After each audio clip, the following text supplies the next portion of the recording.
As raízes de Portugal e do povo português mergulham na noite dos tempos e podem ser traçadas desde a primeira presença do homem na faixa ocidental da Península Ibérica. Daí podemos agarrar nessas origens e levá-las, através dos tempos, às serranias onde os lusitanos mostraram ao Império Romano que aqui habitava um povo que amava profundamente o seu torrão e tinha um sentimento imenso de independência e de liberdade. Esse sentimento imenso de independência e de liberdade que depois vamos ver retratado no enfrentamento com Roma e com os bárbaros. Vamos ver retratado no enfrentamento com os mouros e na reconquista cristã. E vamos vê-lo talhando a golpes de montante entre o Minho e o Douro, um condado que foi um tampão da reconquista cristã da Península e que na tarde de 24 de junho de 1128 ganhou em todo o esplendor uma autonomia que na alma do seu povo nunca mais perdeu. Vamos, pois, desde as origens até essa batalha lendária de São Mamede, acompanhar toda a evolução que nos leva ao Reino de Portugal.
Calcula-se que durante centenas de milhares de anos a península foi habitada por pequenos grupos nómadas que seguiam a evolução estacional dos animais que caçavam e dos vegetais que colhiam e de que se alimentavam.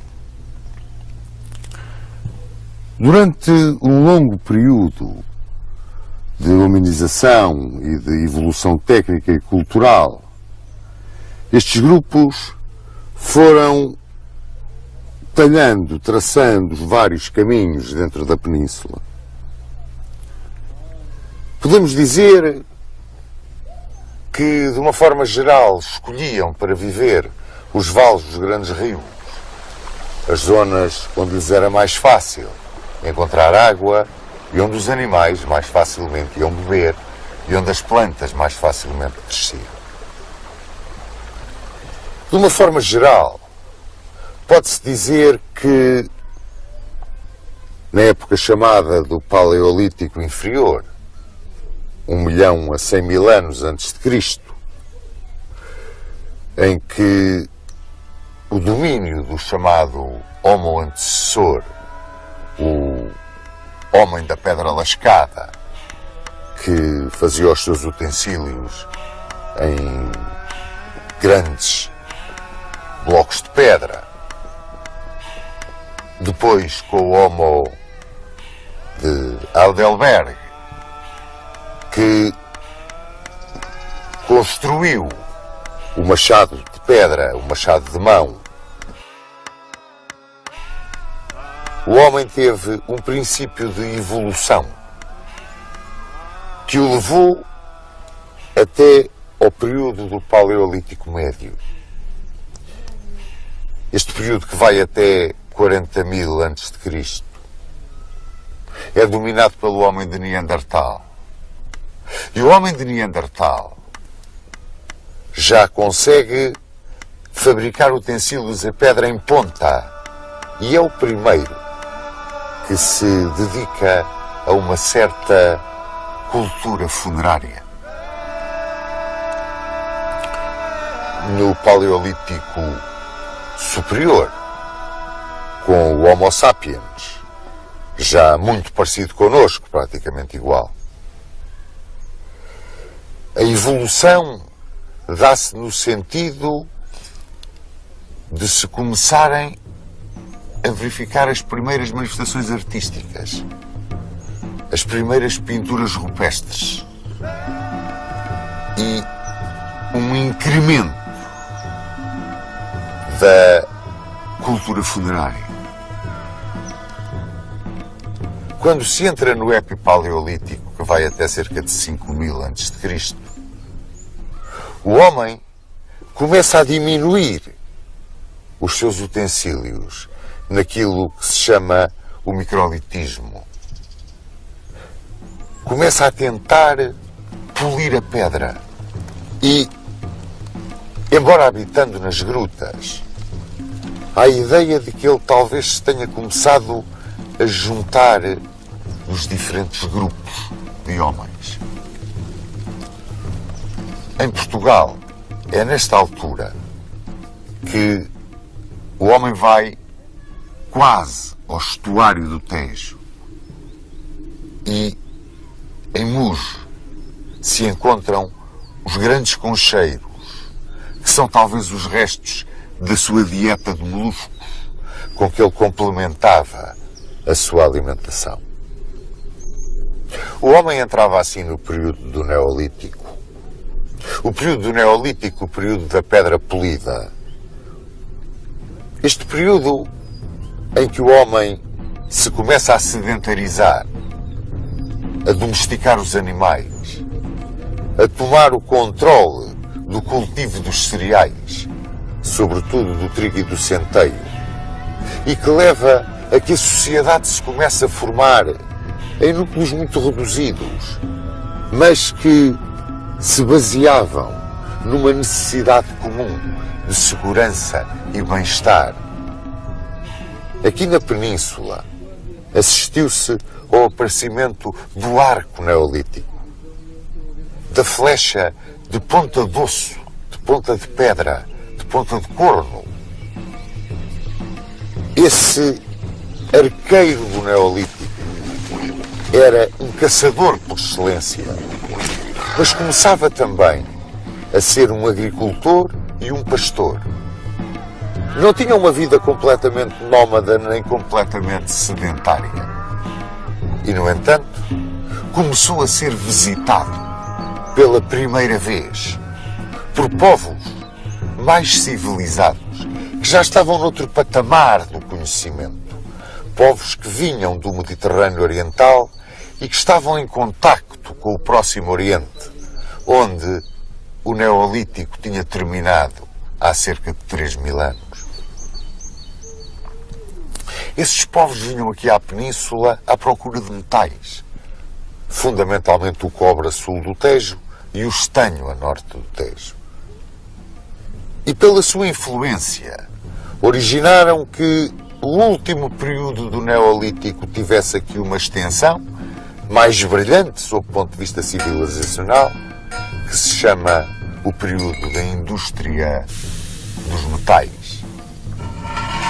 Este período da indústria dos metais divide-se em duas grandes áreas: a área do Calcolítico e a área da cultura do vaso campaniforme. esse período do Calcolítico, que aqui podemos considerar muito bem representado no cromlech dos Almendres, é um período de construções funerárias monumentais, menires, dólmenes, mas também um período em que se começa a trabalhar o cobre aqui na Península. É um período que faz o transbordo para a parte mais brilhante do final do Neolítico, neste período da indústria dos metais, que é o período do vaso campaniforme, a cultura do vaso campaniforme. De qualquer forma, aproximamos-nos do ano 1000. Estamos perto de entrar na Idade do Bronze. Aqueles que visitam a Península têm aqui, nos vales dos rios sobretudo, verdadeiras cidadelas, onde guardam os minerais e onde guardam muito do cereal que também negociam com os peninsulares. Hoje em dia pode-se considerar que os habitantes iniciais da Península vieram de 3 regiões: do Cáucaso, do centro da Europa e do norte da África, e que aqui se juntaram e se misturaram. Chamaram-lhes os iberos. Pensa-se que por a grande parte deles ter vindo dessa região do Cáucaso chamada Ibéria, aqui estiveram durante a Idade do Bronze, até que por volta de 800 a.C., nesses 800 a.C. em que os indo-europeus, a quem chamavam os celtas, passaram as 2 brechas pirenaicas e entraram na Península, com a entrada da Idade do Ferro na Península, os celtas é que trouxeram a Idade do Ferro para a Península. Primeiro houve uma repulsa, mas depois juntaram-se, aglutinaram-se, formaram uma entidade, chamados os celtiberos. Essa entidade celtibérica que entra na Idade do Ferro é aquela que está mais arraigada às origens do povo português. Os celtiberos começaram a ser visitados primeiro pelos fenícios, que vinham da sua colónia de Tiro. A seguir aos fenícios vieram os gregos. Esses já começavam a negociar também no campo dos cereais, importavam o nosso trigo, o nosso centeio. Vieram muito ao Vale do Tejo. Muitas tribos dos povos peninsulares começaram a viver nos sítios altos, em pequenas aldeias chamadas castros, fortificadas. Uma vida agropastoril extremamente dura. Os cartagineses que para aqui vieram começaram a substituir os fenícios como negociantes. Mas durante as guerras púnicas encontraram na Península um manancial para reforçarem o seu potencial humano. E não só. Daqui levavam soldados, daqui levavam cavalos. Quando os cartagineses entraram num contacto mais profundo com os povos peninsulares, podemos dizer que os povos peninsulares se encontravam divididos em 2 grandes grupos. Os edetanos, de uma origem ibérica e que habitavam na costa mediterrânica e no sul, e os peledanos, de origem mais indo-europeia e que habitavam na fachada ocidental e no norte. Nestes peledanos, na fachada ocidental, vivendo uma cultura castreja, duros, tenazes, estavam os lusitanos. E esses sim, são os nossos mais antigos parentes.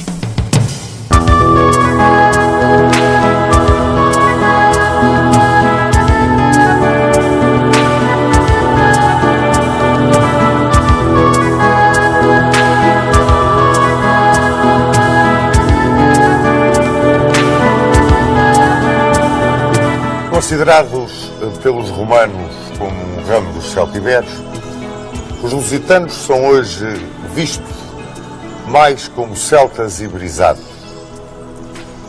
Viviam naquilo que é hoje o território de Portugal, com uma fronteira sul que estava bem definida ao longo da linha do Tejo, ao ocidente do Oceano Atlântico, ao oriente estendia-se o seu território até aos contrafortes da Serra de Gredos, mas para norte a fronteira não estava muito bem definida. Há quem a marque ao longo da linha do Douro, há quem a leve quase até ao Cantábrico. Neste território os lusitanos viviam divididos em 30 tribos e foram os mais avessos à entrada do domínio romano na Península Ibérica.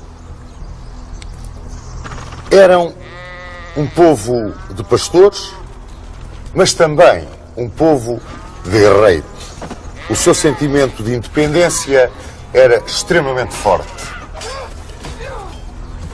Estes lusitanos eram extremamente frugais, praticamente não comiam carne e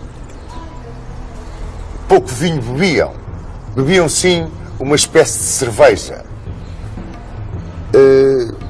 Comiam pão de bolota moído, portanto pouco trigo plantavam. Eram muito dados às atividades físicas. Eram grandes atiradores de arco, ótimos esgrimistas de espada curta e lança, peritos no combate corpo a corpo. E o que desfaz um pouco a ideia de que eles eram montanheses é que estavam habituados ao combate e eram especialistas no combate montado e em espaços muito abertos. É engraçado que, vivendo aqui junto do Atlântico, não eram um povo ribeirinho. Eles não usavam o salmarinho, usavam a salgema. E, praticamente, a sua rudeza levava-os a viver nos pontos importantes, em pequenas aldeias fortificadas, a que chamavam os castros. De uma forma geral, elegiam os seus chefes entre os melhores guerreiros e distinguiam-se os chefes dos demais membros da tribo porque usavam nos braços umas argolas, a que os romanos chamavam vírias. Daí, aos chefes lusitanos, de uma forma geral, eles chamarem os viriatos. Dentre os viriatos, houve um que se destacou, e destacou-se à roda do ano 150, 148 a.C. Foi o homem que conseguiu fazer frente a Roma, ganhar contra Roma e procurar uma aliança dos demais povos peninsulares contra a ocupação romana. A ocupação romana começou à volta de 219 a.C. e vem na sequência das guerras púnicas. É sabido hoje que tropas lusitanas estiveram no exército de Aníbal Barca na Batalha de Trébia e que o acompanharam na invasão de Itália. Inicialmente, os romanos na península tinham tido uma entrada relativamente pacífica e tinham conseguido, através da negociação, da aceitação do comércio, de uma captação cultural, tinham conseguido, de uma forma relativamente pacífica, entrar junto de grande parte dos povos da península, sobretudo daqueles da fachada mediterrânica. Mas com os lusitanos as coisas foram diferentes. Aí, 50 anos antes de aparecer Viriato, ataca os romanos dois líderes lusitanos. Um foi Púnicos, outro foi Césaros, contra quem os romanos tiveram que travar grandes combates. Vinha-lhes daqui a fama de guerrilheiros, porque em caso de derrota refugiavam-se nas montanhas, no território de Portugal, sobretudo na Serra da Estrela, onde eram temíveis na guerra de guerrilha. A primeira ação de Roma, que consegue congregar muitas das vontades das 30 tribos dos lusitanos, deveu-se ao pretor Sérvio Sulpício Galba. Sérvio Sulpício Galba, curiosamente, foi o homem que no Senado disse que aqui nos confins da península havia um povo que não se governava nem se deixava governar. E que esse povo eram os lusitanos.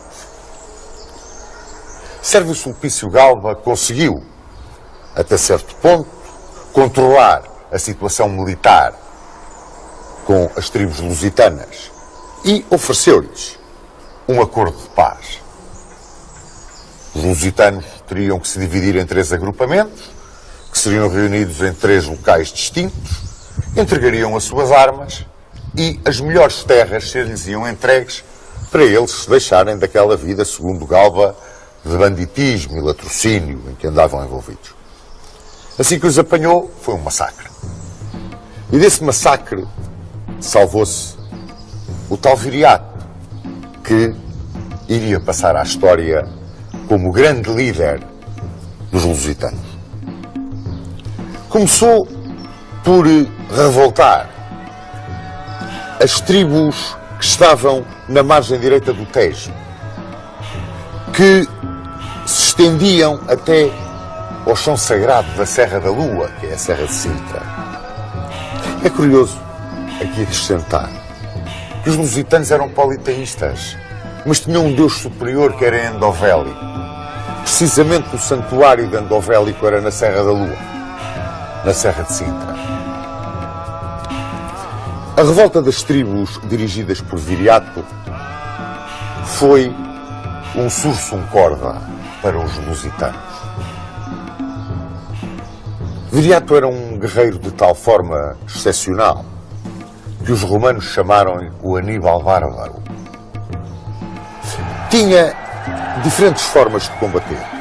Portanto, podia, dentro de uma clássica maneira de combater dos lusitanos em caso de derrota, recorrer à guerrilha nas regiões mais elevadas, como era um excepcional líder de cavalaria, como usava vários artifícios, digamos, militares para conseguir as suas vitórias. Roma mandou contra ele grandes generais.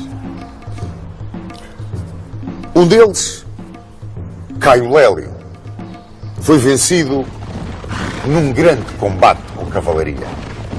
É engraçado verem que um dos campos de batalha favoritos dos lusitanos era na Bética, na atual Andaluzia, entre Sevilha e Carmona, ali numa zona extremamente aberta, extraordinariamente plana, onde se podem empregar grandes massas de cavalaria. E os lusitanos eram peritos no combate a cavalo. Combatiam 2 homens em cima de cada cavalo.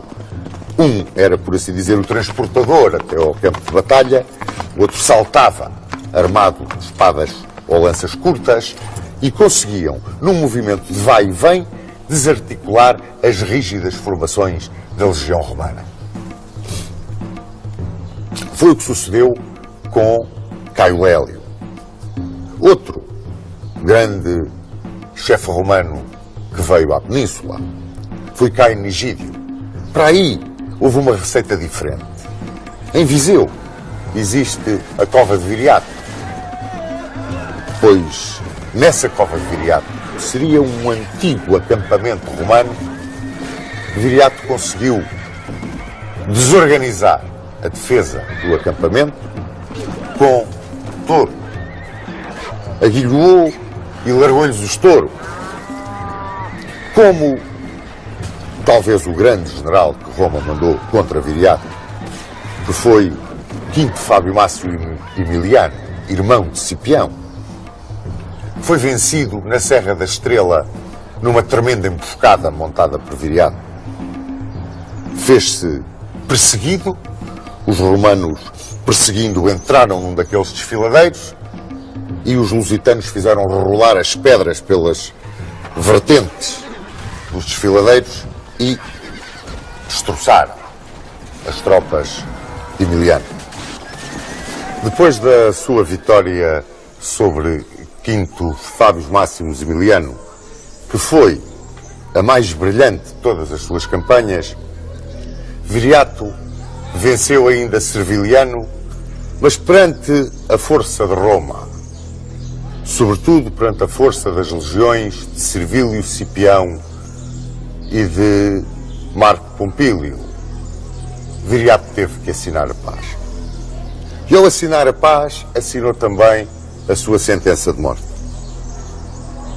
Os romanos compraram 3 dos amigos de Viriato, Audax, Ditalco e Minúcio, que foram os homens que o assassinaram enquanto dormia. Os funerais de Viriato foram extraordinários. Os próprios romanos os descreveram. Incineraram Viriato. Os lusitanos incineravam os seus mortos numa tradição celta. E a Lusitânia caiu praticamente em poder de Roma. Décimo Júnior Bruto entrou pela Lusitânia e chegou até ao rio Lima. A lenda de que ele teria atravessado o Lima, porque o Lima era a barreira para o além de onde ninguém voltava. Décimo Júnior Bruto atravessou o Lima a cavalo sozinho e foi para o outro lado, onde agora dizem que está o Monte de Santa Luzia, ao pé de Viana do Castelo.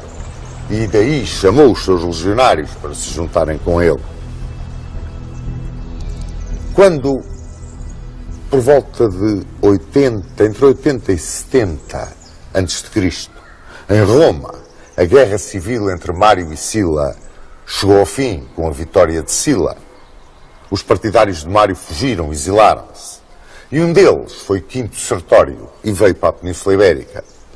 E aqui foi convidado pelos lusitanos para seu chefe. E aceitou esse convite na luta contra Sila. Sertório, além de ter sido um grande general, venceu Lúcio Fufídio.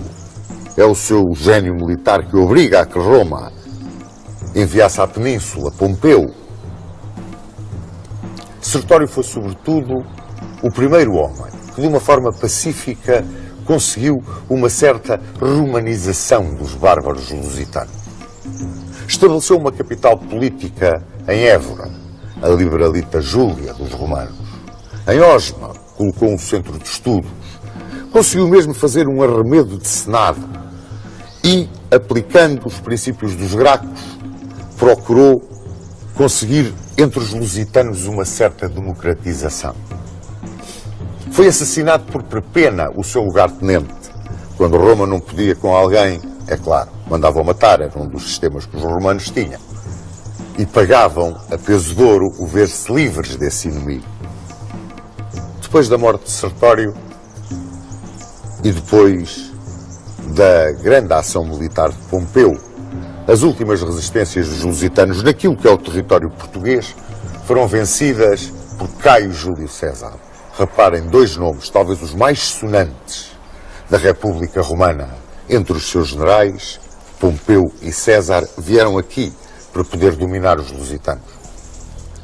E a última resistência, que naquilo que é o território de Portugal, os lusitanos terão apresentado a Roma, apresentaram-na nas Berlengas. Depois, já em 19 depois de Cristo, a última das últimas resistências foi a do Castro de Medulo, junto do Rio Minho, mas aí já era insignificante a resistência dos lusitanos. Pacificada a península, a Hispânia Ulterior e a Hispânia Citerior, as diferentes províncias, a Tarraconense, a Galécia, a Bética, a Cartaginense e a Lusitânia, que tinham então fronteiras perfeitamente definidas. A Lusitânia foi dividida em 3 conventos. Era uma organização administrativa de Roma. Um era o convento emeritense, que tinha a capital em Mérida. Outro, o convento pacense, com a capital em Pax Julia, Beja. E outro, o escalabitano, com a capital em Scalabis, que era Santarém. A este escalabitano pertencia Conímbriga. Este final, Conímbriga, briga, tem qualquer coisa muito céltico. Conímbriga era uma cidade que estava a cavaleiro da via que ligava o Licipo, Lisboa, a Brácara Augusta, Braga. E tinha uma extraordinária importância. Aqui perto havia uma cidade muito mais pequenina, que era Iminium. É curioso que hoje Conímbriga está em Condeixa, é onde ela era, mas Coimbra é Iminium, porque com o correr do tempo, num sítio elevado, com boas condições de defesa, com o rio mesmo ao lado, um porto, Coimbra ganhou em importância aquilo que Conímbriga perdeu. E como é que esta Lusitânia estava organizada? Em 45 ou 46 cidades. Estas cidades tinham 5 de colonos romanos. 2 eram famosas. Eram Pax Julia e Scalabis. Tinham uma cidade que tinha um município romano, ou Licipo, Lisboa. 3 cidades onde se aplicava a lei do antigo Lácio, e que eram Libralita Júlia, Évora, Mértola e Salácio, que era Alcácer do Sal. A Mértola chamavam Mirtília, parece-me. E tinham depois 36 ou 37 cidades estipendiárias. Não tinham cidades livres. As cidades estipendiárias pagavam tributo. Eram as cidades dos povos que tinham resistido à ocupação romana, que não se tinham entregado pacificamente a Roma. E a existência destas cidades estipendiárias e a não existência de cidades livres demonstram bem até que ponto a resistência dos lusitanos foi para Roma um problema muito difícil de resolver.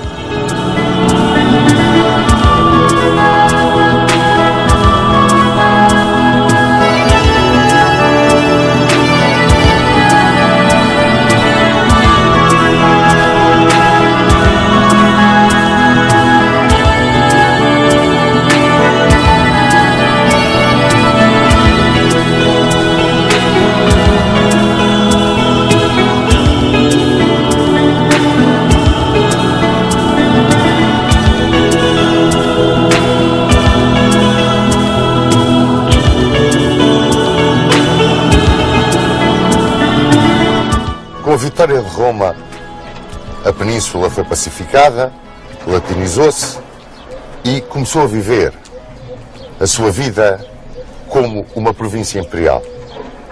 Assim, acompanhou esse mesmo império na sua glória, na sua tragédia, nas suas vitórias, nas suas derrotas. Assistiu à sua partição entre Império Romano do Oriente e Império Romano do Ocidente.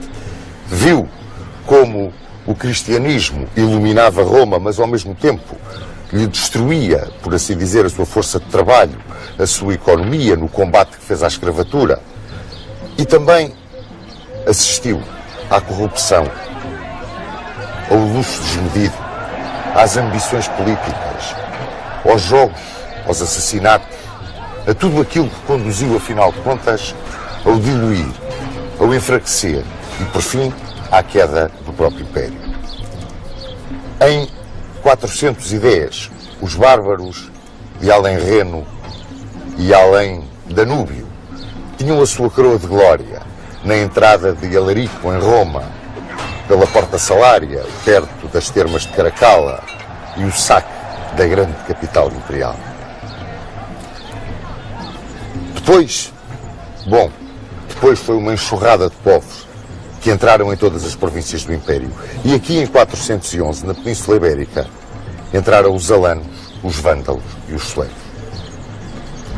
De todos eles, só os suevos conseguiram estabelecer alguma estrutura semelhante a um Estado. Estabeleceram um reino que tinha como capital Braga e que abarcava grande parte da Galiza e descia um pouco até sul do Rio Douro, entrando na velha Lusitânia. E consideram muitos historiadores que esta descida além Douro foi um dos primórdios da nacionalidade portuguesa. No entanto, guerreavam-se estes bárbaros entre si. Deixaram a península completamente arrasada. Sobreviveu, no entanto, a instituição religiosa. A Igreja sobreviveu com a sua força extraordinária. Ela que tinha toda a Hispânia romana povoada de paróquias, sobreviveu ao impacto dos bárbaros. E tão forte era a sua estrutura, tão forte era a comunicação que tinha com as populações hispano-romanas, que pela sua maior cultura, por outro grau de civilização, assimilaram os próprios suevos. E os suevos latinizaram-se, em certa medida, e cristianizaram-se. E ganhava a Igreja uma força imensa. Em 416, por causa dessas guerras entre os bárbaros, Honório, imperador de Roma, encarregou Ataúlfo, o sucessor de Alarico, de vir reconquistar a península na condição de federado ou aliado. Ataúlfo entrou na península. Rapidamente os visigodos venceram os alanos e os vândalos. E cerca de 554, Atanagildo estabeleceu a sua capital em Toledo. Em 585, venceram os suevos definitivamente. Foi Leovigildo quem venceu os suevos e procurou uma certa identidade para o nascente reino visigótico e quis basear essa identidade no fator religioso. Simplesmente, o cristianismo dos visigodos era ariano e encontrou uma resistência, uma oposição tenaz por parte do catolicismo que vigorava entre os hispano-romanos e mesmo os suevos que tinham sido assimilados. Foi o filho de Leovigildo, Recaredo, quem conseguiu fazer essa identificação através do vetor religioso, ao converter ao catolicismo ele próprio, rei, e os visigodos. E a partir daqui começaram a contar com o completo apoio da Igreja. Igreja que tinha a força que vos disse e que transmitia essa força às paróquias através de reuniões de bispos, que eram chamados os concílios, que eram umas verdadeiras assembleias legislativas. Dali saíam todas as normas de caráter religioso e de caráter político que eram transmitidas às populações. Em 633, depois do quarto concílio de Toledo, a nobreza palatina começou a ter assento nesses concílios e, portanto, alargava-se a participação ao escalão, digamos, mais alto da sociedade visigótica. E este escalão mais alto da sociedade visigótica, juntamente com o clero, começaram a constituir nestas assembleias aquilo que nós podemos considerar quase que os primórdios das cortes. Estes primórdios das cortes faziam a aplicação, digamos, de dois códigos. Os códigos que regiam a população que então habitava a península. Um código estava dirigido aos hispano-romanos. Era o Código de Alarico II. Outro código estava dirigido aos visigodos. Era o Código de Eurico. Leovigildo conseguiu que a parte judicial deste código se unisse, aplicando a todos os vassalos as mesmas normas jurídicas, os mesmos juízes. Mas é com Recesvinto, já no século VII, que se cria um código único para todos os habitantes da península, fossem eles hispano-romanos ou visigodos. Esse código foi o Liber Judiciorum, a que nós, que o tivemos durante muito tempo como nosso código, chamamos o Fuero Justo. Viviam os visigodos, inicialmente, uma monarquia de tipo profundamente germânico e de caráter eletivo. O rei era eleito pelos chefes dos clãs aristocráticos. E isto originava que muitas vezes, na altura das eleições, pois houvesse profundas perturbações internas. Leovigildo criou um novo tipo de monarquia, a monarquia hereditária. E, no entanto, esta monarquia hereditária padecia um pouco da falta de legitimidade que lhe dava a eleição do primo inter pares. E assim, os reis visigodos da monarquia hereditária começaram, por assim dizer, a comprar essa legitimidade. Compravam-na junto da grande nobreza, compravam-na junto do clero. E compravam-na mediante a concessão de poder. Esse poder significava o poder dado em terras. E então, a realeza visigoda começou a diluir esse poder, era um poder que estava atomizado entre os grandes terratenentes, fossem eles da nobreza visigoda e até hispano-romana, que era uma nobreza terratenente e tipicamente militar, porque só os nobres é que podiam usar armas, o clero, que também tinha uma certa pendente militar na sua organização, o senhor das terras, fator de estabilidade, e o grande poder reconhecido por todos, incluído hoje pelo povo, na sua maioria hispano-romano, já que os visigodos eram muito poucos e viviam em clãs familiares, e que não tinha direito nenhum. Estão a ver, portanto, aqui a aparecer as três classes que constituíram depois a sociedade medieval: o clero, a nobreza e o povo. Ora bem, este clero e esta nobreza, os seus grandes vultos, constituíam uma espécie de conselho assessor da decisão régia. E esse conselho assessor da decisão régia era chamado a aula régia. E têm aqui outro dos elementos da herança visigótica aos povos que depois se lhe seguiram na ocupação e na história peninsular. Esta aula régia era a antecessora real das cortes. Temos, portanto, uma herança visigótica dada por uma monarquia hereditária, com o poder atomizado, diluído entre uma grande nobreza e um clero poderosíssimo, um povo que não tinha direito nenhum e trabalhava, a realeza assessorada pela aula régia, que eram as cortes, por assim dizer. Bom, esta instabilidade que se criava, porque ao atomizar o poder criou-se a instabilidade dos nobres e do clero entre si chocarem por privilégios e por quererem muitas vezes derrubar a própria monarquia, derrubar a própria dinastia que reinava, e isso sucedeu no século VII ao ponto de haver inúmeros regicídios, numa época que ficou conhecida pelo nome de Morbus Gotorum. Esta instabilidade tinha fatalmente que se refletir na vida e na duração do próprio Império Visigótico.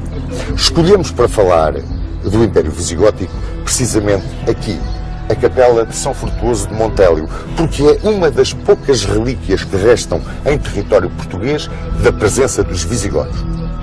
Essa presença que foi apagada quando, sucedendo a Vamba, subiu ao trono Witiza. E das lutas precisamente que se travavam entre muitas vezes o rei e a nobreza, e entre a nobreza entre si. E neste caso foi entre o rei e a nobreza, que aqui tinha como, digamos, quase representante a nobre família de Rodrigo e o próprio clero, dividido, tentando também ganhar cada vez mais força e mais prestígio. Foi neste verdadeiro cadinho, nesta convulsão que sucedeu com a subida de Witiza ao trono, que radica a invasão do Império Visigótico vinda dos seus vizinhos do norte da África.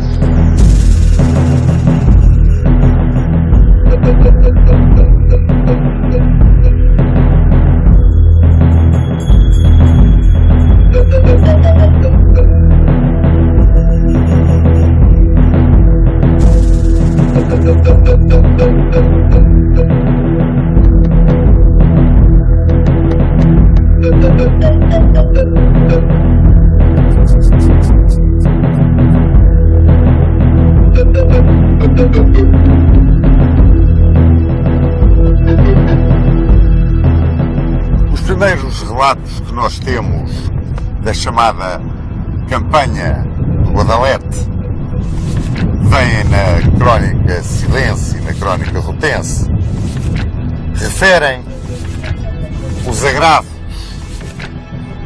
que Witiza, rei dos visigodos, fez à estirpe de Rodrigo.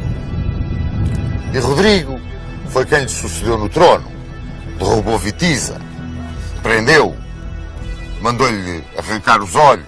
Era uma prática que os visigodos tinham nestas ocasiões. Perseguiu-lhe os filhos, a nobreza sua amiga, ao ponto dos filhos de Vitiza e os nobres que se opunham a Rodrigo pedirem o apoio dos muçulmanos do outro lado do estreito. Governava aí a cidade de Ceuta o Conde Julião. E o Conde Julião também tinha grandes razões de queixa de Rodrigo, que tinha violado uma filha e não tinha querido casar com ela. Portanto, quer de um lado, quer do outro do estreito, havia um grande ódio e uma grande vontade de derrubar Rodrigo. E essa vontade vinha ao encontro da vontade dos muçulmanos, que havia muito tempo sonhavam com conquistar o Andaluz, que era a maneira como eles chamavam a Península Ibérica, o Andaluz. Era então o governador Musa ibn Nusair, era o governador árabe do norte da África. Tinha durado, pois desde o início da pregação de Maomé na Península Arábica até ao século VIII, 80 anos, foi quanto levou aos muçulmanos para se estenderem até à costa atlântica do Atlas marroquino. E os revoltosos contra Rodrigo pediram a intervenção de Musa no Andaluz. Assim, em junho de 710, a primeira expedição de guerreiros muçulmanos contra Algeciras que saquearam acabou no reconhecimento da região para uma invasão de maior dimensão. E essa invasão teve lugar também em julho de 711 e foi comandada por Tariq ibn Ziyad.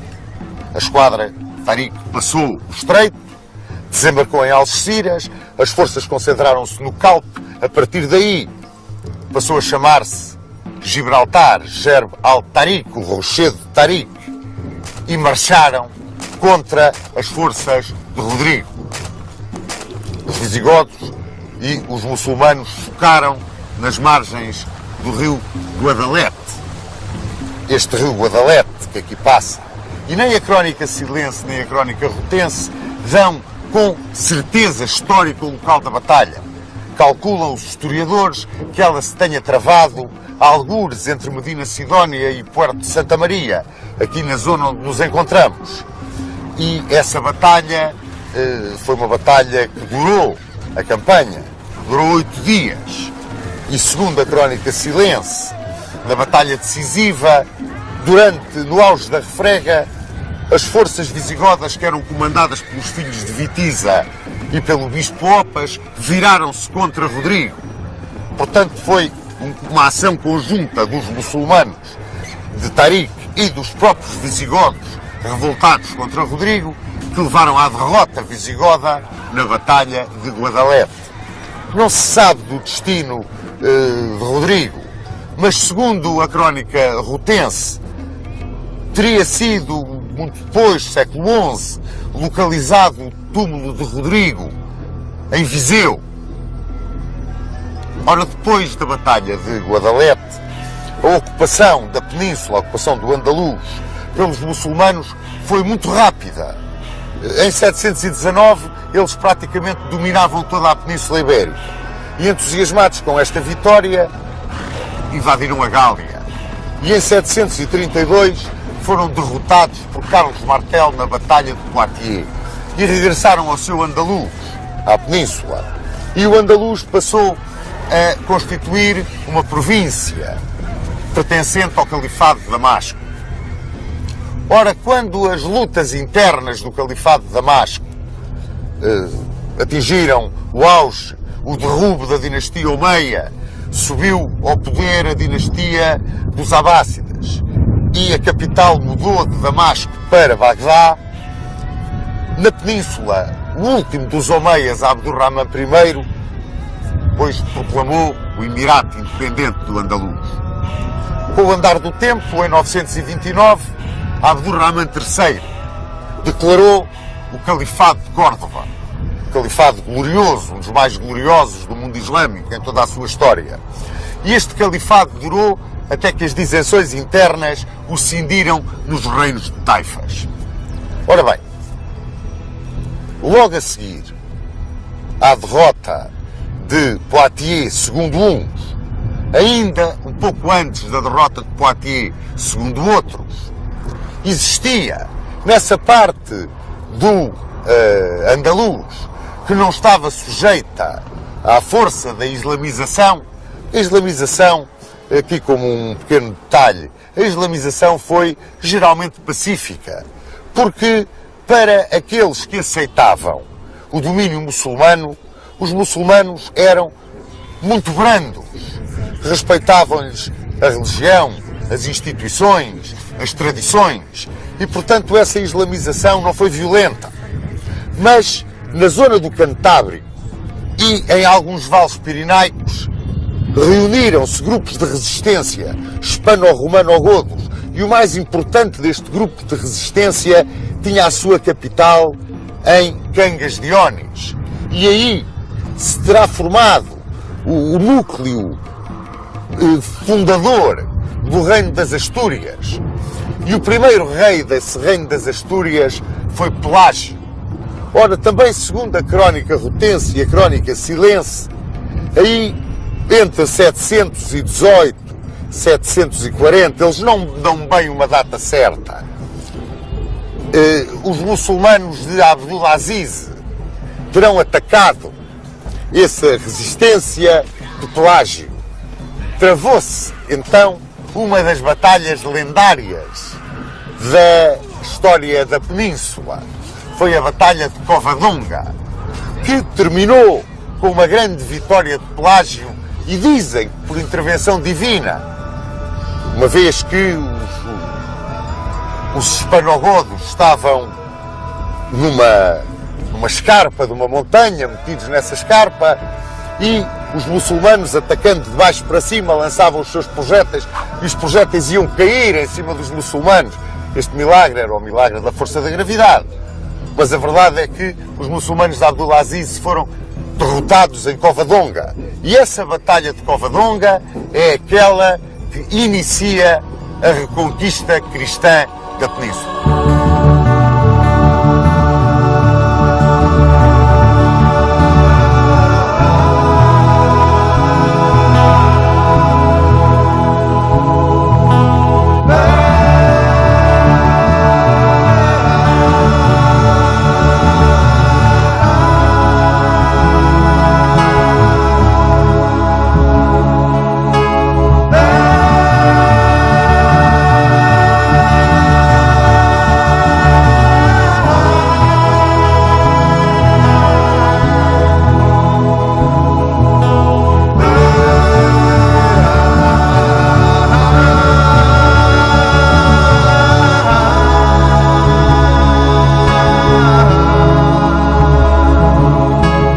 Vencedor em Covadonga, Pelágio iniciou a monarquia asturiana, a minúscula monarquia cristã das Astúrias, herdeira das tradições e das leis visigóticas. E Pelágio levou-a mesmo até às suas origens, ao reinstaurar o caráter eletivo da realeza. A ele sucedeu Fáfila, e a Fáfila é um homem extraordinário. Sucedeu-lhe um homem verdadeiramente extraordinário, que foi Afonso I. Afonso I foi o verdadeiro reiniciador, o verdadeiro iniciador da reconquista cristã. Foi ele quem começou a fazer profundas incursões no território muçulmano. A Afonso I sucedeu Fruela I, o homem que alargou a monarquia asturiana sobre o território dos Vasconcelos e que fundou o Burgo de Oviedo. E a monarquia asturiana passou a ter o nome de monarquia de Oviedo. É mais ou menos por esta altura que no andaluz sucedem os confrontos civis, que são o reflexo das lutas entre omeias e abássidas que levaram ao Califado de Córdoba. E neste tempo, uma série de obscuros monarcas reinam em Oviedo, mas vão alargando o território cristão. Temos Bermudo I, Ordonho I, Afonso II e, sobretudo, Afonso III, a quem chamaram o Grande. O homem que leva as fronteiras do Reino de Leão até ao Douro. Quando ele morre em 910, é aí que estão as fronteiras do Reino Cristão, no Douro. E é curioso que depois dele sucedem uma série de pequenas guerras entre os cristãos, mas essas pequenas guerras enfraquecem-nos, e enfraquecem-nos de tal maneira, e são de tal forma um convite aos muçulmanos, que o grande general do Califado, o último grande general do Califado, Almansor, consegue empurrar a fronteira cristã praticamente até às faldas das Astúrias. É o último grande general, o último grande vulto do Califado, porque a partir dele o Califado vai se cindir, vai se estilhaçar nos reinos das taifas. Ora, aproveitando esse estilhaçar dos reinos das taifas, há um monarca cristão que se destaca de todos os outros que reinaram até agora no Reino de Leão. É Sancho de Navarra.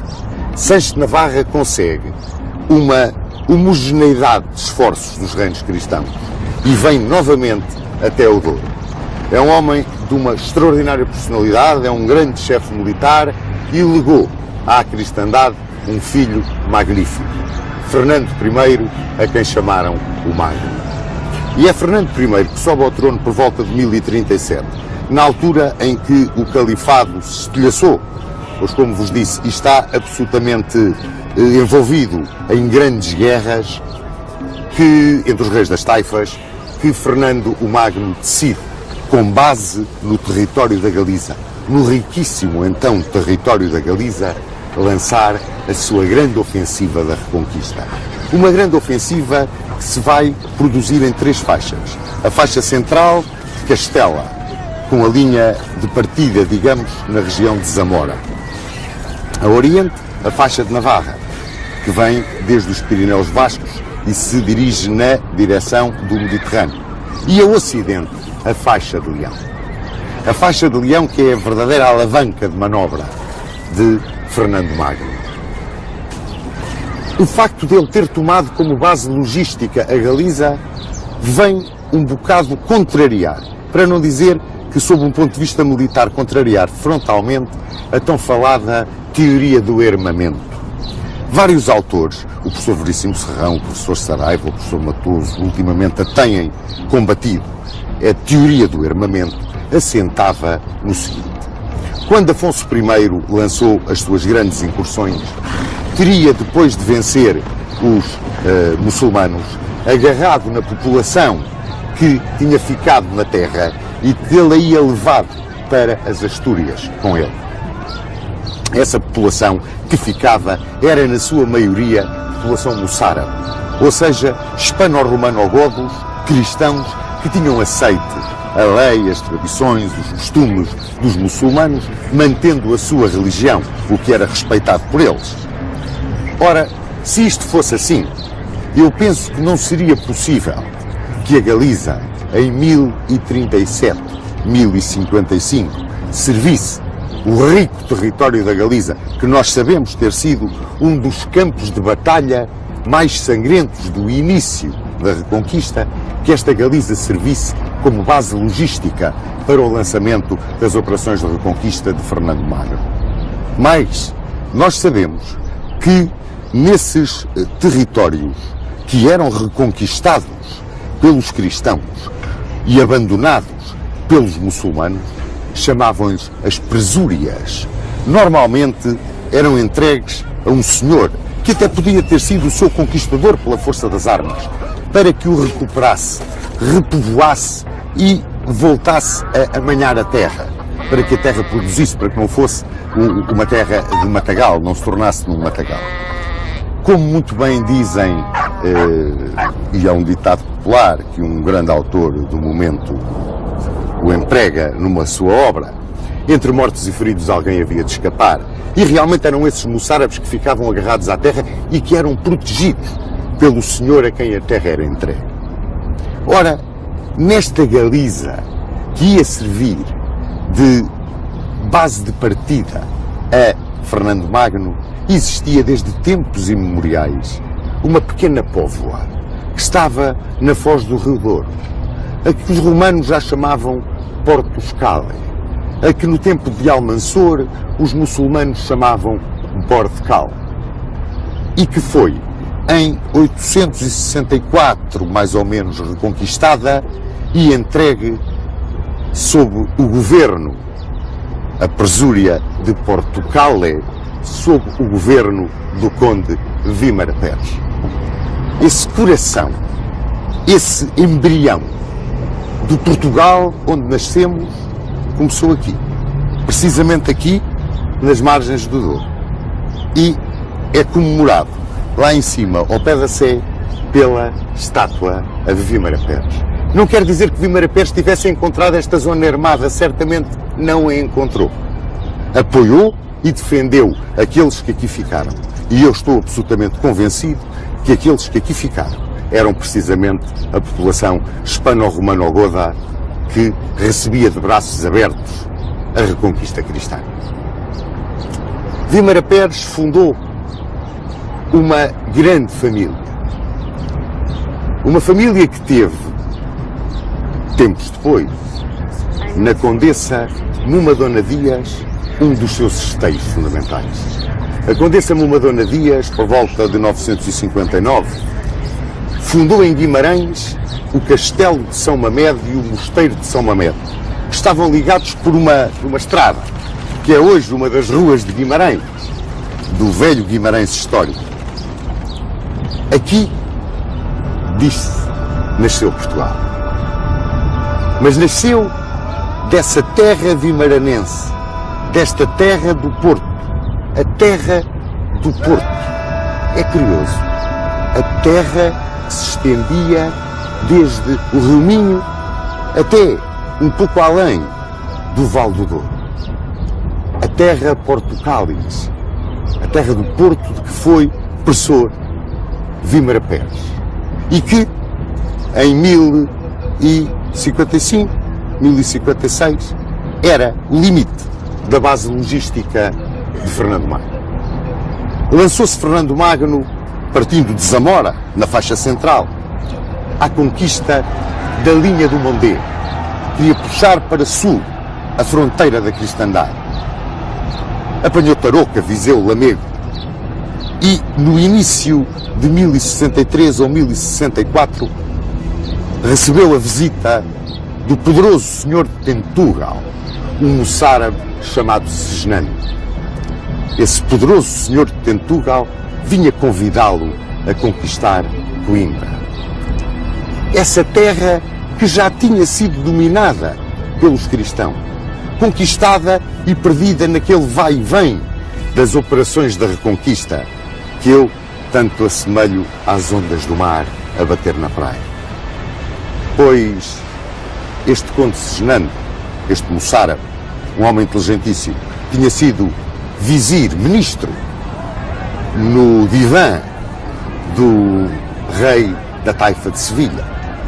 Este homem convenceu Fernando Magno a conquistar a chave da linha do Mondego, Coimbra.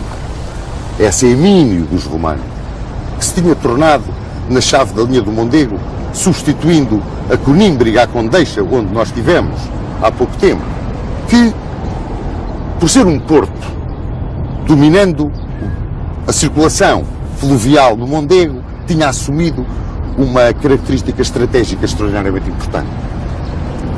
Dizem que Coimbra caiu em poder dos cristãos no dia 25 de julho de 1064 e que imediatamente, Fernando Magno formou com ela uma terra, a zona de Coimbra do Mondego até ao Douro, terra essa que deu ao governo do conde Segenando, a terra de Coimbra. Como vos disse, a norte do Mondego e até ao Minho era a terra do Porto, onde na zona de Guimarães a família de Momadona evoluiu. Momadona, quando fundou o castelo e o mosteiro, já era viúva do conde Hermenegildo Gonçalves. E a família de Momadona evoluiu para se tornar na família Mendes, uma família de grandes tradições na história do condado portucalense e apoiantes confessos de Dom Afonso Henriques. Pois bem, eles eram também muito ligados à coroa de Leão, tinham um grande poder político, sucediam-se hereditariamente na chefia do condado e eram quase independentes. Há também autores que consideram esta âncora de Portugal como uma das razões da independência, do espírito de independência dos portucalenses. Com a terra do Porto, que estava então entregue a Múnio Hermiges, e a terra de Coimbra, entregue ao conde Segisnando, Fernando Magno formou a terra portucalense. Corria o ano de 1064 e estavam lançadas as raízes do nosso querido Portugal.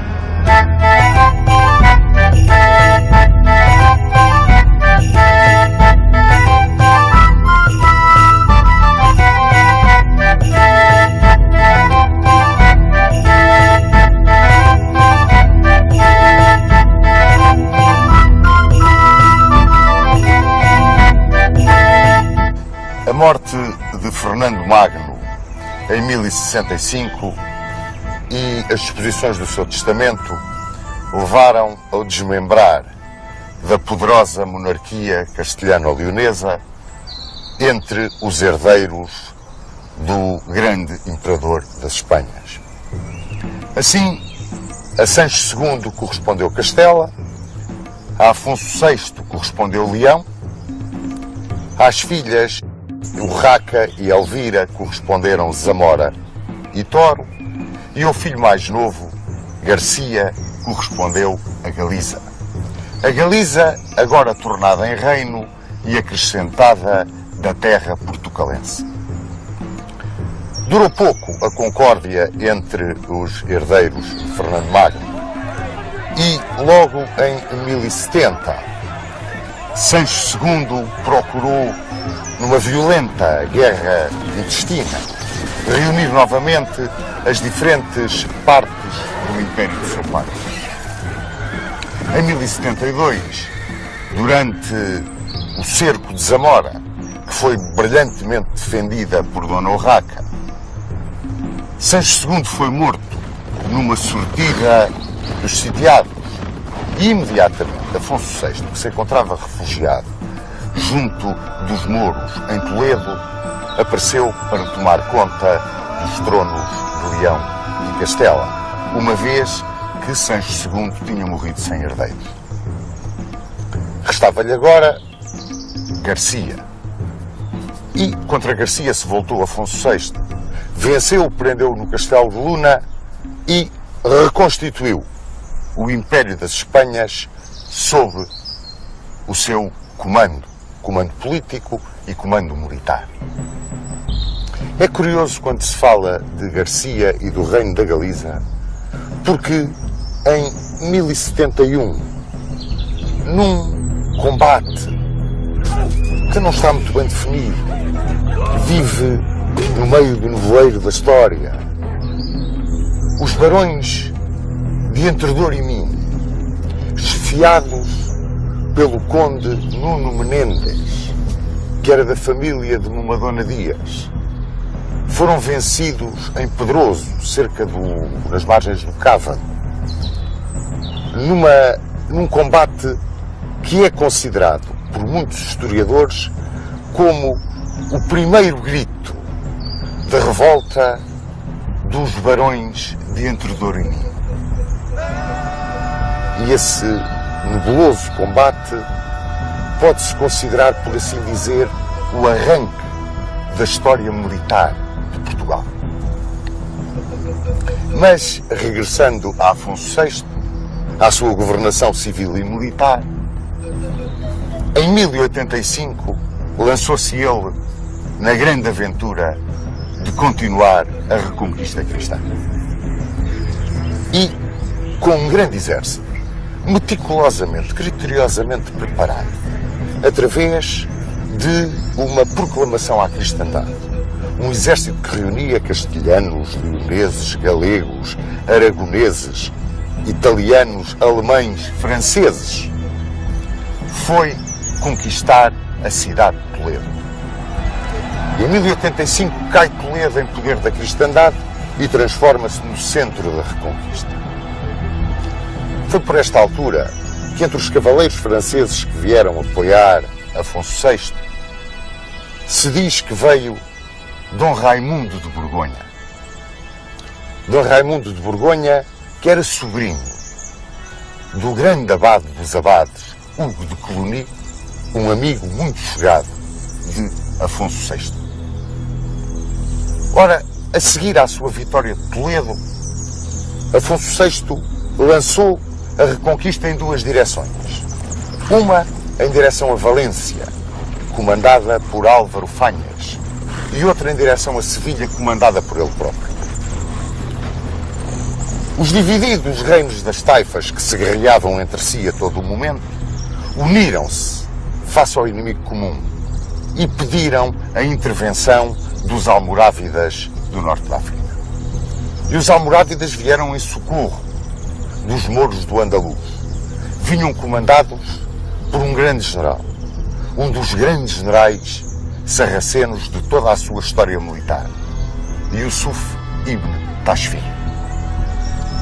Quando Afonso VI soube que o Tashfin preparava a invasão da península para vir ao Andaluz apoiar os reinos das taifas, mandou fazer um pregão por toda a cristandade, pedindo reforços para a reconquista.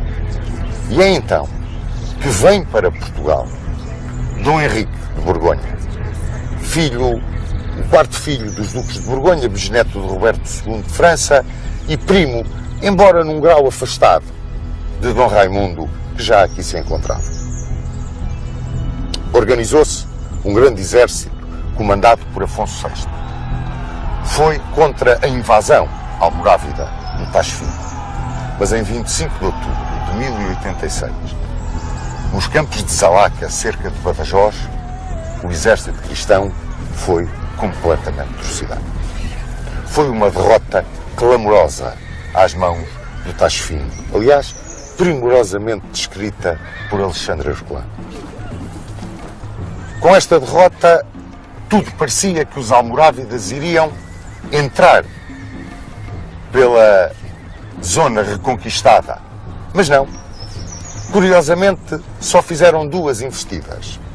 Uma do Sair sobre a Galiza e outra de Almutamide sobre Castela Nova. Assim, porque não exploraram o seu sucesso de Zalaca, imediatamente sofreram, como sempre vos disse, as ondas que chegam à praia vão e vêm da reconquista cristã. Imediatamente, em 1087, já estava novamente Afonso VI a caminho da reconquista e cercava Badajoz. Por esta altura, começa-se a falar na corte de Afonso VI destes dois cavaleiros borgonhões, Dom Raimundo e Dom Henrique. As descrições que existem deles são curiosas.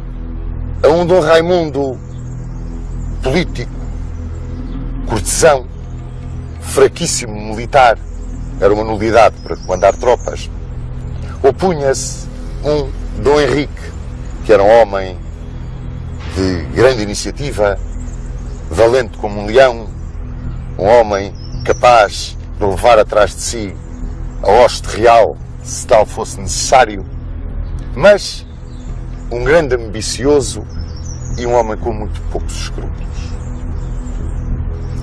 Pois, perante estes dois condes, Afonso VI sentia-se apoiado de uma maneira e de outra, numa altura em que a ameaça almorávida se esbatiam um bocadinho por causa das questiúnculas que existiam a nível do interior do Andaluz muçulmano.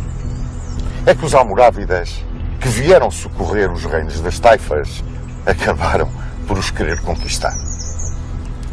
E, sobretudo na nossa faixa ocidental, na zona do Garbe, eles lançaram-se contra as três províncias que o constituíam.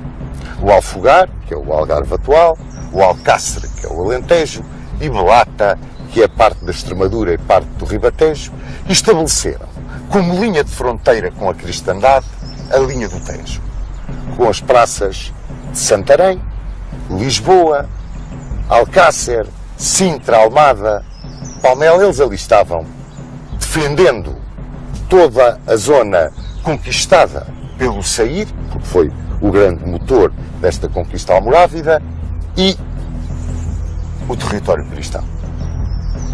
Por esta altura,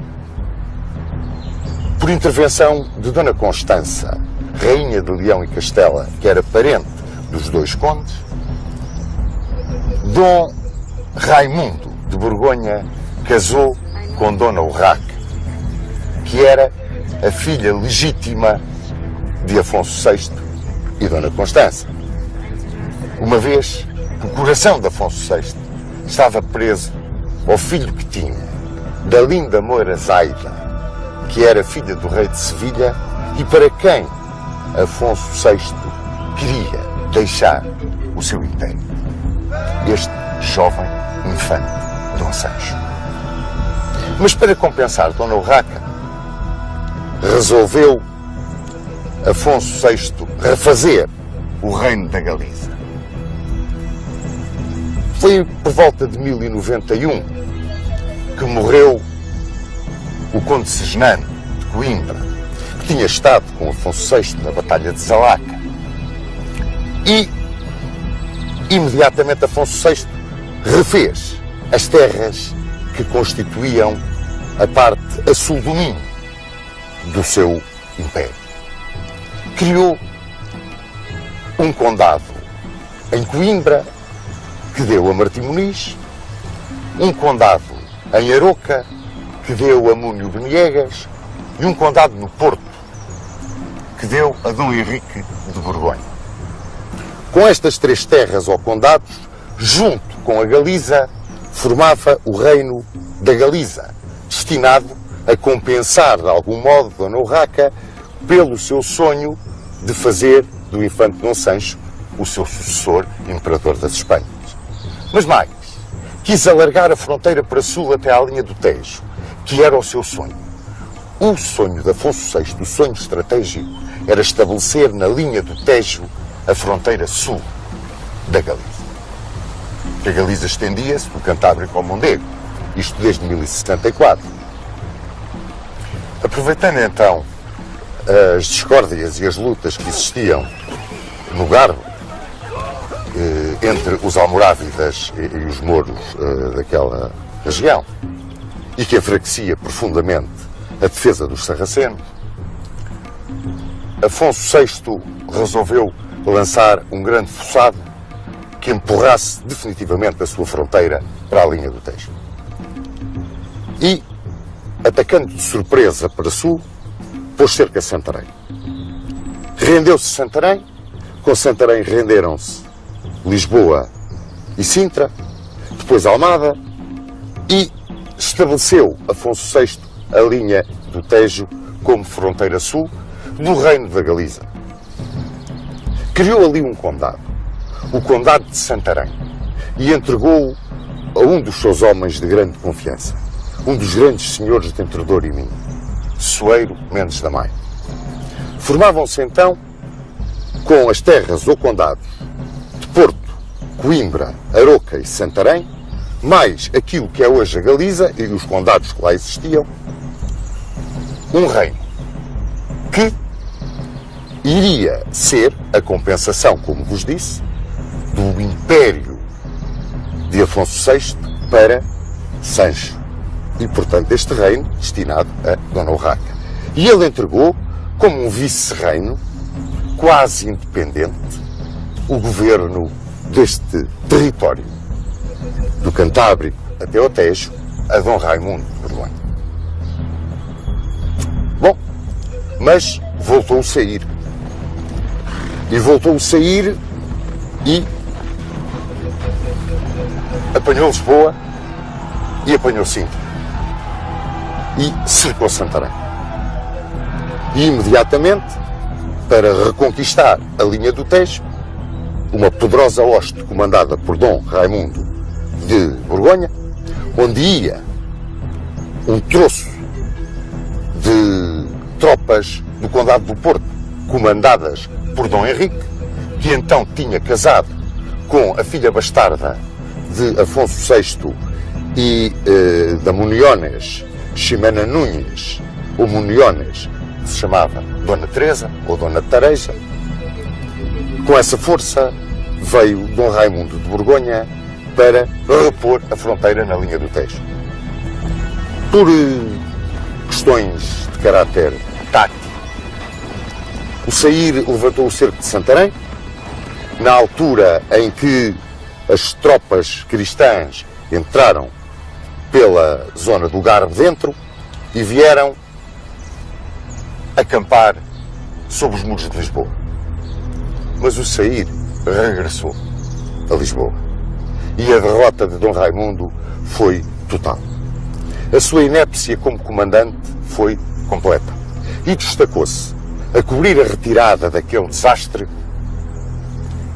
Dom Henrique de Borgonha. Dom Henrique destacou-se nesse comando e protegeu a retirada dos cristãos para lá da linha do Mondego.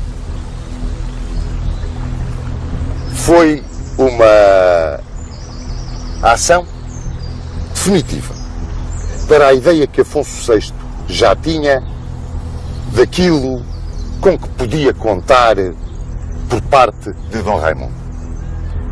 Ou seja, nada. E então resolveu dividir o que tinha planeado para Dona Urraca em dois condados. O condado da Galiza, além Minho, seria governado por Dom Raimundo. O condado portucalense, Aquém Minho, seria governado por Dom Henrique e Dona Teresa. Tinham o senhorio militar, administrativo, judicial, por vínculo feudal, hereditário,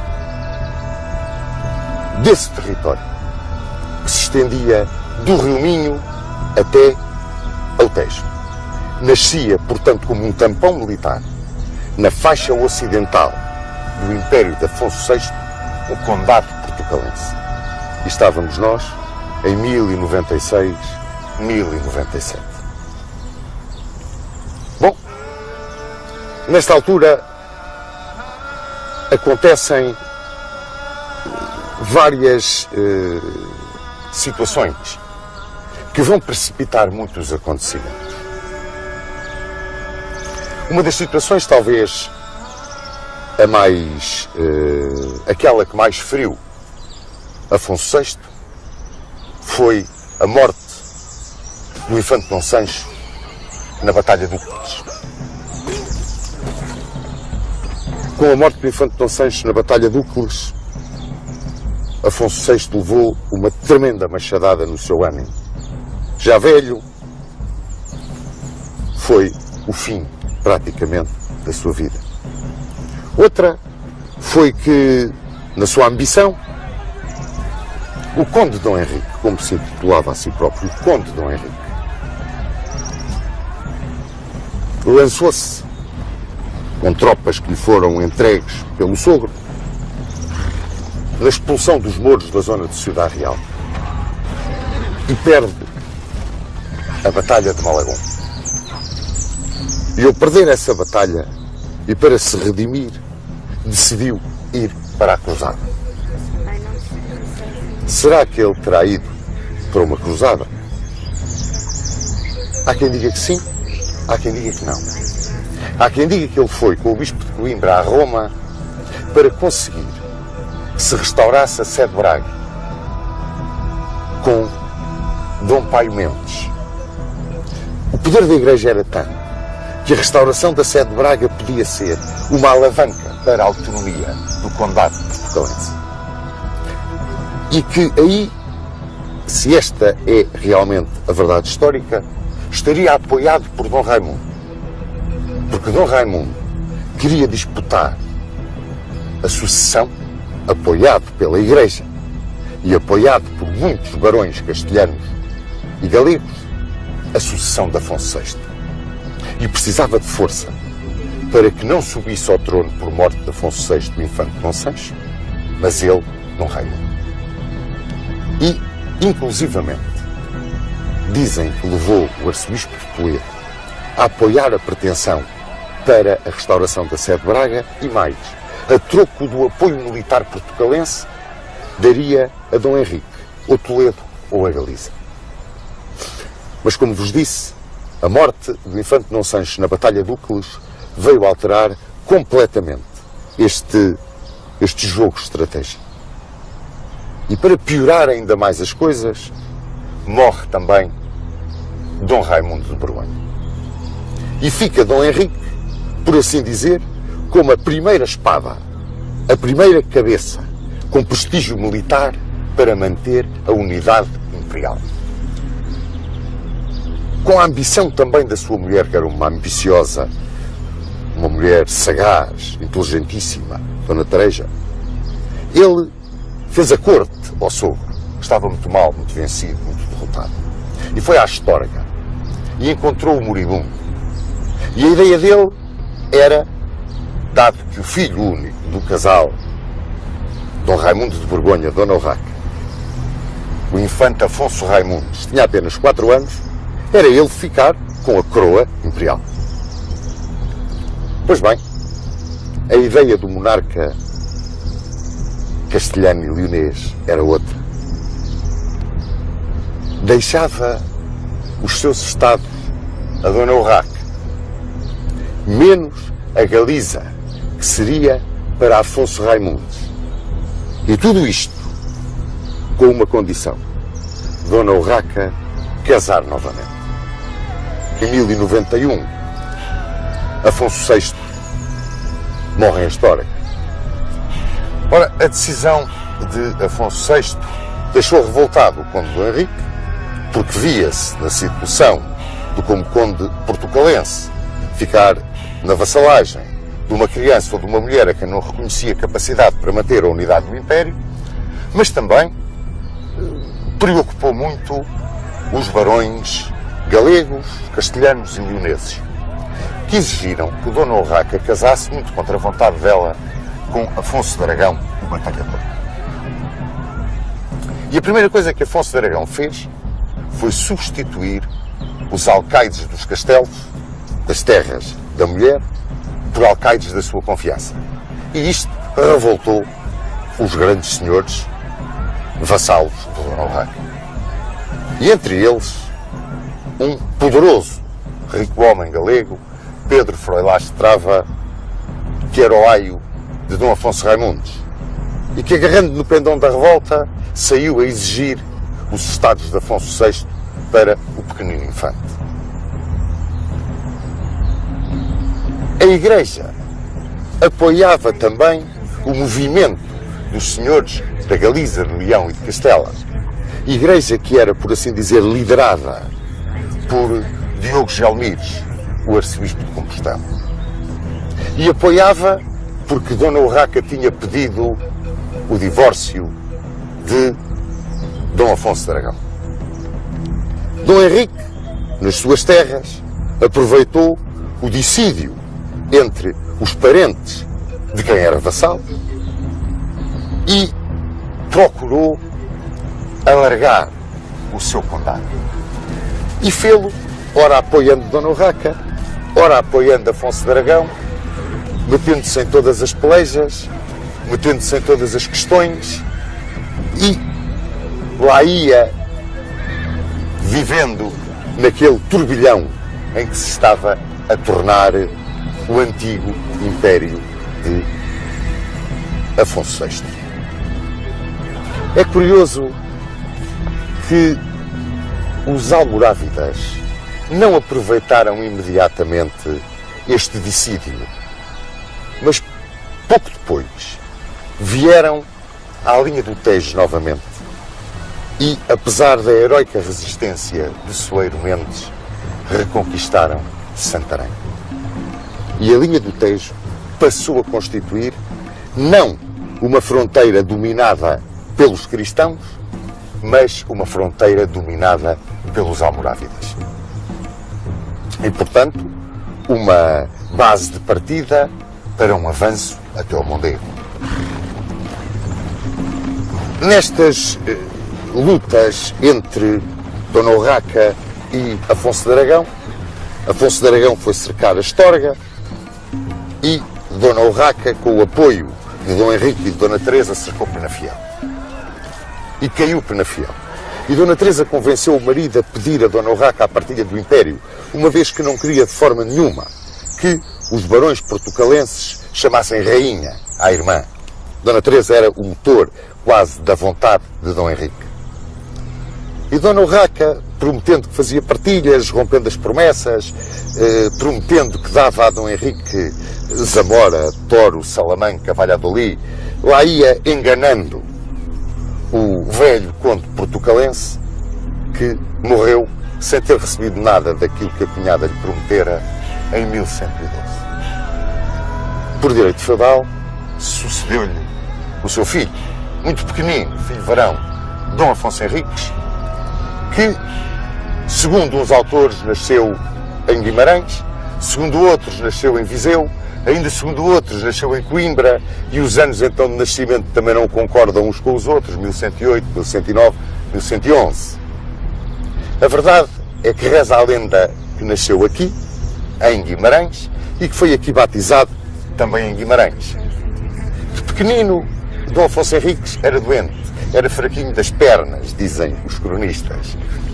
E o seu aio, o senhor de Ribacoa, Egas Muniz, que ele ia levado em peregrinação a Santa Maria de Carquer e que se teria dado um milagre, que ele teria voltado curado. Bom, é a lenda. A verdade histórica é que Dom Afonso Henriques cresceu um atleta agigantado, educado primorosamente por Egas Muniz, o senhor de Ribacoa.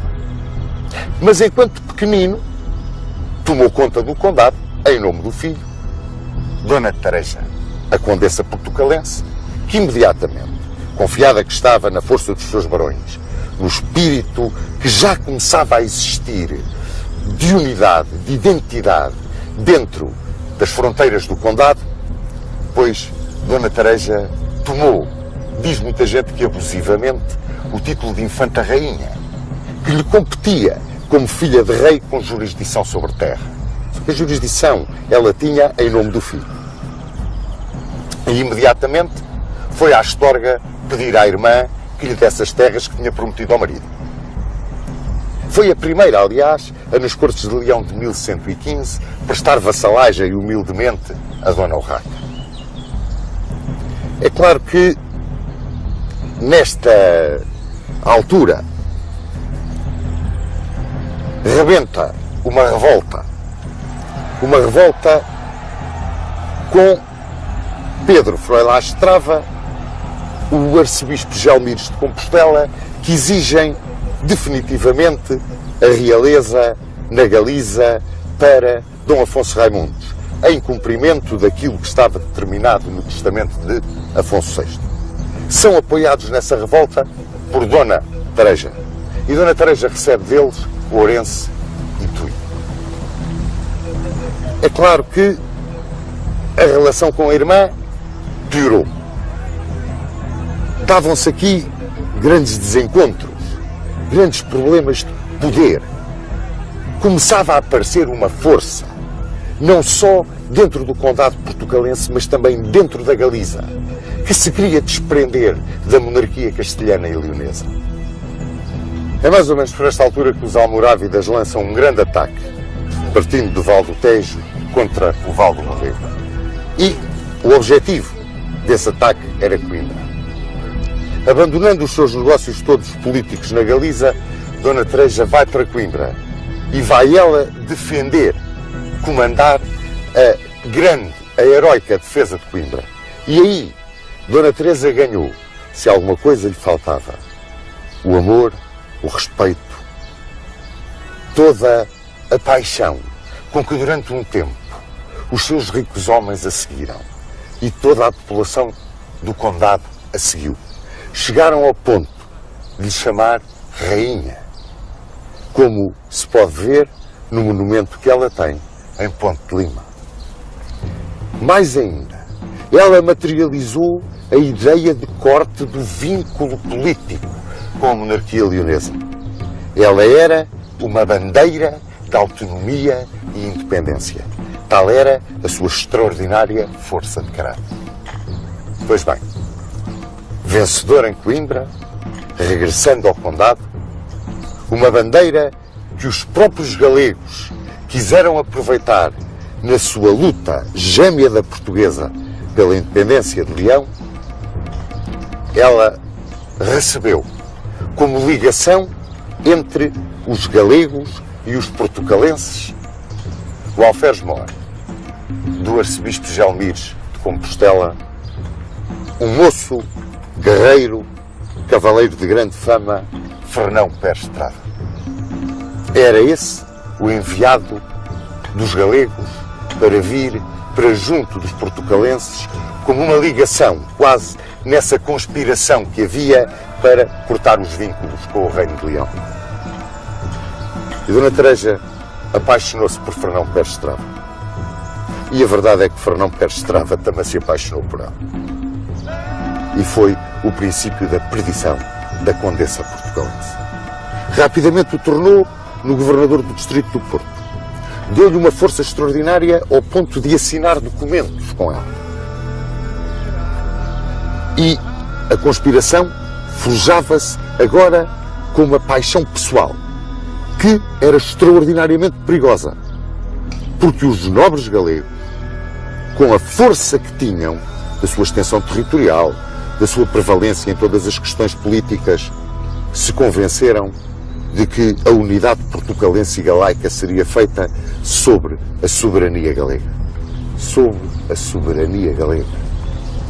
Então, os senhores de Entrelour e Minho começaram a juntar-se à volta de uma criança de 11 anos, pouco mais teria, 10, 11 anos, que era Dom Afonso Henriques.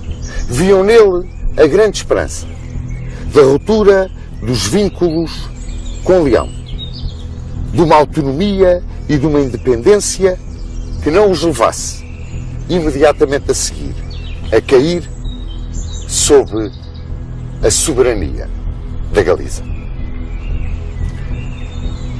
Este movimento que via em Afonso Henriques essa bandeira, escolhia o homem certo, educado por Egas Muniz.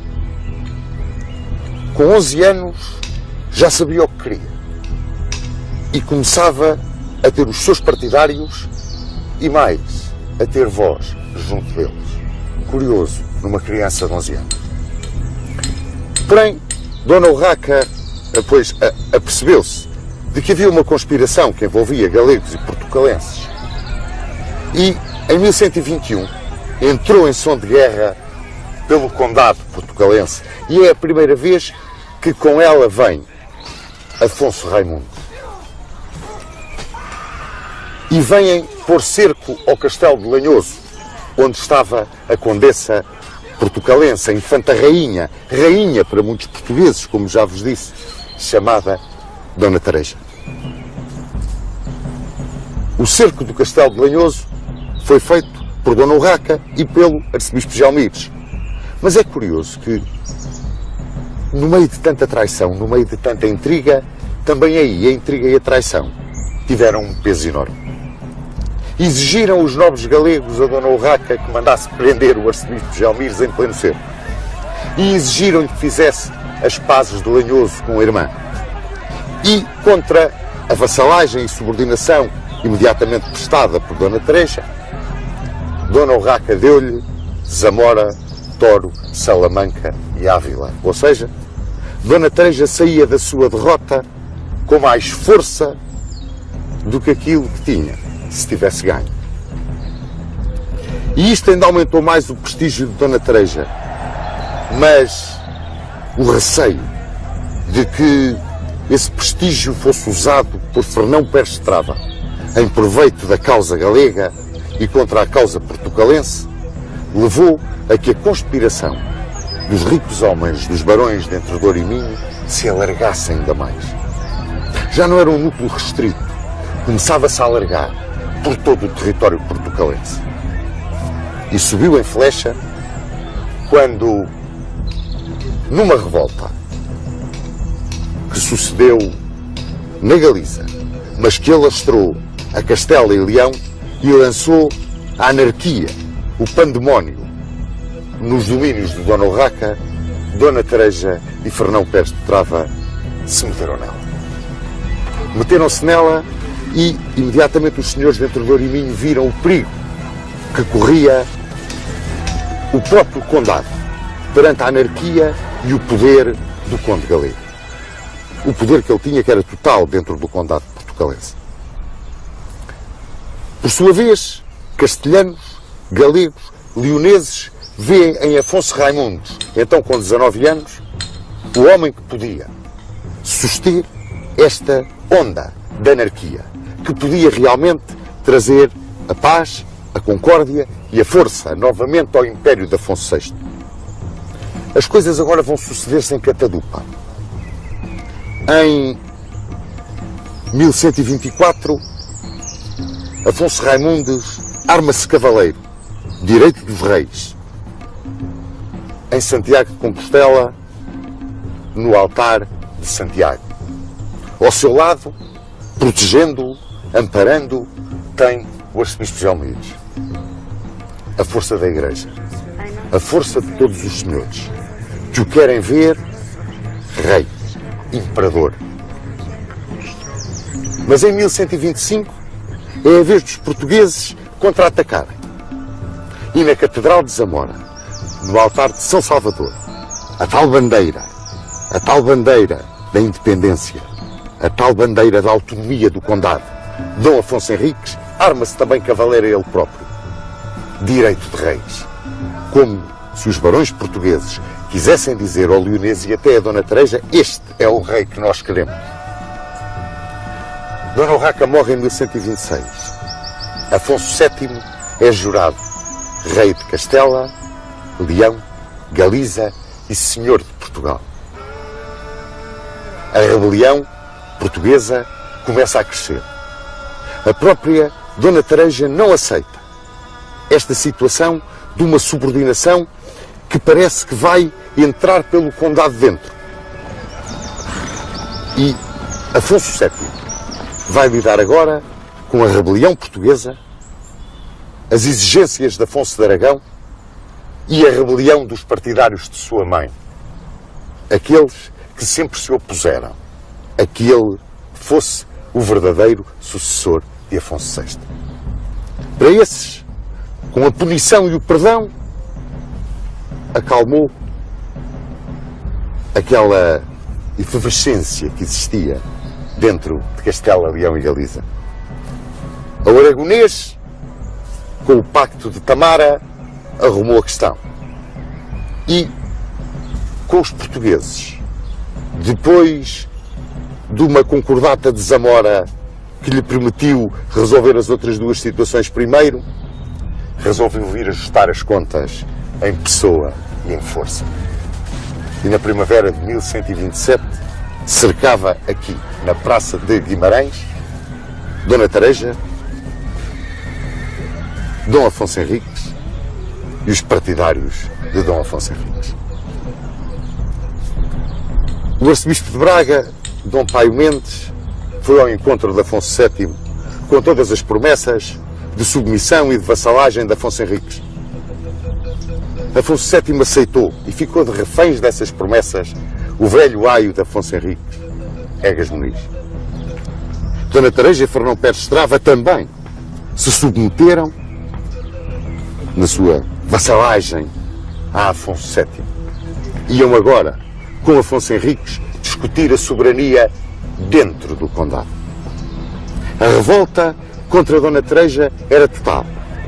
Tudo isto não era mais do que a influência do galego, do que todas as questões em que ela se tinha metido, levada pela ambição do galego e pela sua própria ambição, e descuidando os direitos do filho.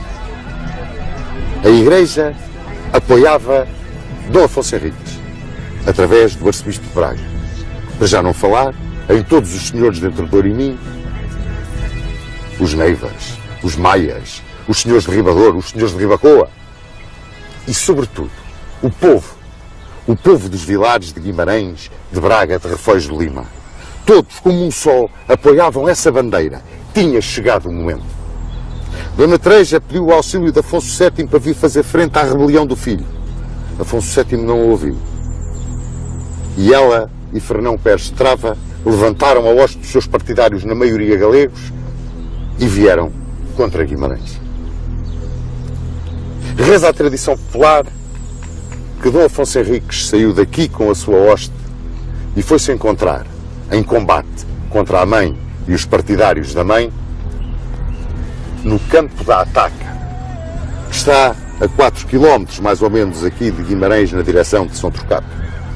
E que nesse campo da Ataca, no dia 24 de junho de 1128, para uns 13 de julho de 1128, para outros, se teria iniciado a famosa Batalha de São Mamede.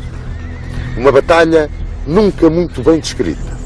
Se resolveu toda ali, se começou ali e se resolveu cerca dos muros de Guimarães, mas, seja em que situação for, é uma batalha decidida, não só pela clássica confrontação de cavaleiros, mas, acima de tudo, pela intervenção da pionagem de Guimarães, a quem Dom Afonso Henriques ficou agradecido até à hora da morte.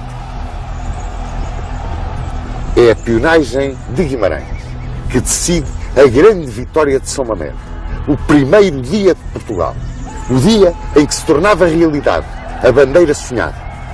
A bandeira Afonso Henriques, que agora dizia alto e bom som que estava em rebelião declarada contra o perigo, que era livre, que era autónomo e que não lhe prestava vassalagem. Era o grito final de revolta, era o caminho para aquilo que ele fez, talhar o reino de Portugal. 2 episódios seguem então à grande vitória de Afonso Henriques em São Mamede, a esse primeiro dia de Portugal, como lhe chamam, a primeira tarde portuguesa. Foi logo a seguir. Egas Muniz foi pagar a dívida que tinha com Afonso VII. E foi pagá-la porque Afonso Henriques não cumpriu a sua palavra. Foi Egas Muniz cumprir a palavra dele e a palavra do infante de Portugal. Agora chamavam-lhe príncipe dos portugueses. Havia até quem já lhe chamasse rei. E lá foi com a família, de corda ao pescoço, apresentar-se ao rei leonês. E tão raro era naquele tempo um ato desta dignidade, desta dimensão moral, que Afonso VII se comoveu e mandou em paz o velho aio do primo. O outro prende-se com Dona Tareja. Em 1130, Dona Tareja morreu num castelo da Galiza. Morreu na companhia de Fernão Pérez Estrava, que também muito a amava e que a acompanhou até ao fim. E foi sepultada junto do conde Dom Henrique, na sede de Braga. Contrariamente àquilo que diz a lenda, que o filho prendeu a mãe, a carregou de ferros e a meteu no castelo de Lanhoso, mais do que lenda, é pura invenção. A Dona Teresa, ninguém fez mal nenhum.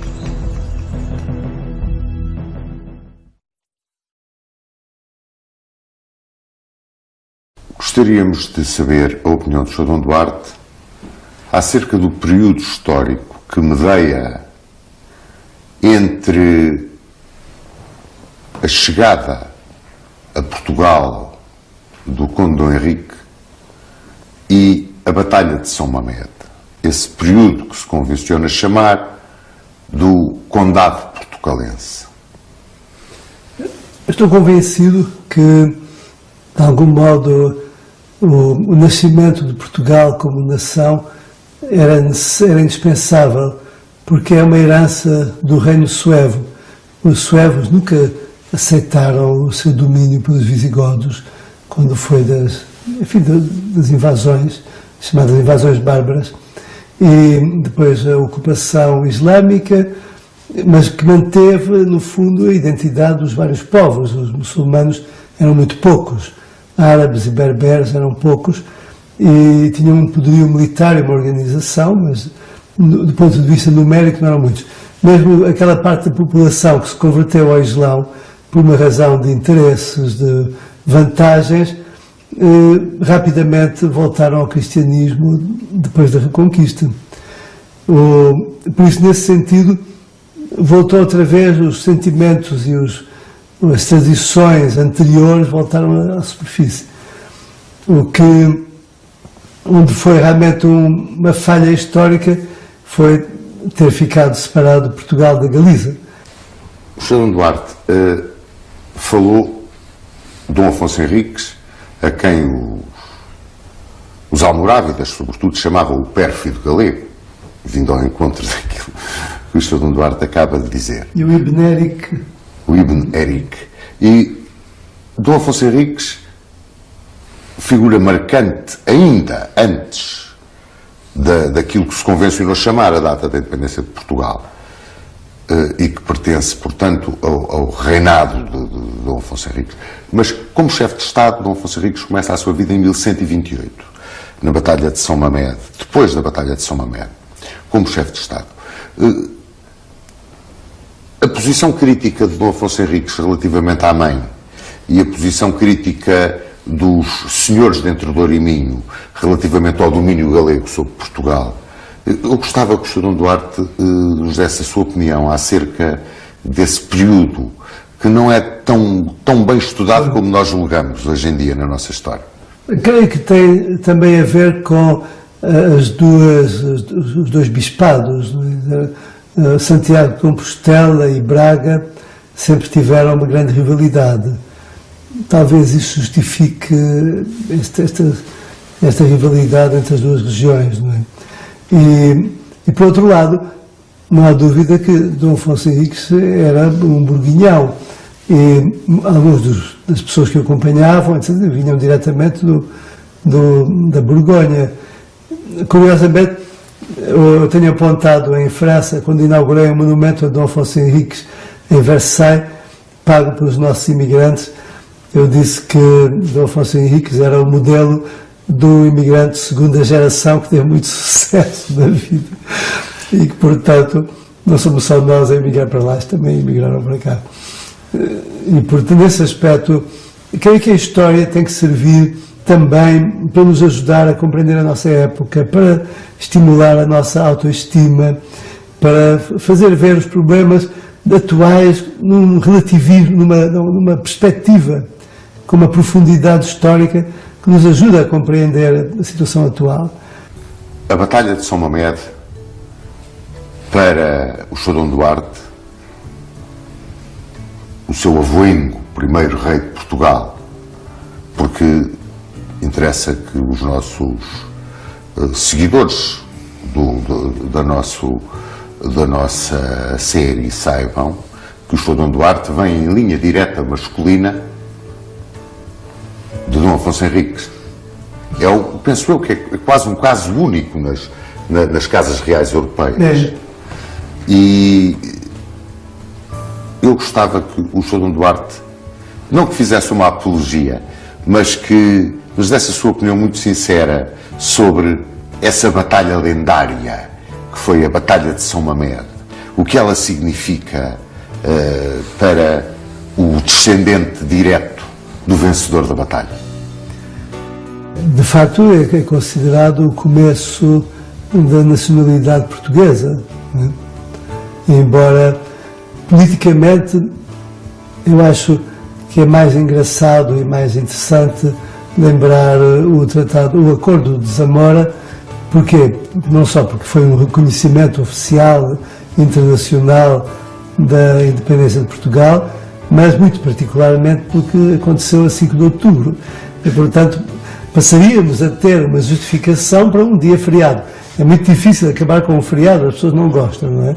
Mas festejar o dia em que um grupo andou aí aos tiros em Lisboa e a Marinha bombardeou Lisboa para derrubar um regime democrático vigente em 1910, não mereceria um feriado. Enquanto que o Tratado de Zamora já merece um feriado.